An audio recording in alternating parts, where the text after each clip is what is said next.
Here's 1 John 3:15. Everyone who hates his brother is a murderer, and you know that no murderer has eternal life abiding in him. What this really means, at first glance this verse hits hard. It almost feels extreme, comparing hatred to murder. But the Apostle John the Apostle isn't exaggerating for shock value. He's revealing something deeper about the human heart. Jesus already laid the groundwork for this in Matthew 5:21-22, where he explains that anger and contempt are the roots of murder. In other words, murder isn't just an action, it starts as a condition of the heart. Hatred is like the seed, destruction is the fruit.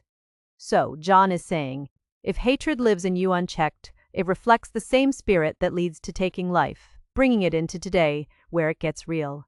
Let's be honest. Most people today aren't walking around committing physical murder. But hatred? Holding grudges for years, writing people off completely, dehumanizing others online, secretly wishing harm or failure on someone. That stuff is everywhere.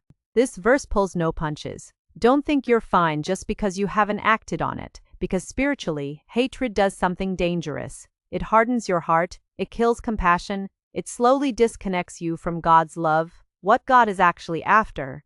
This isn't about condemning you, it's about exposing what blocks life in you. The phrase eternal life abiding in Him doesn't just mean going to heaven someday. It means God's life actively living inside you now, and hatred suffocates that life. A simple but powerful takeaway. If you want to check your spiritual health, don't just ask, am I doing bad things? Ask, what lives in my heart toward others?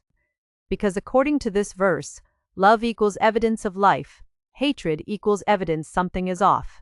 Encouragement. This is the good part. If you recognize hatred, bitterness, or anger in yourself, don't panic. That's actually a moment of clarity, not condemnation. God doesn't just say, stop hating.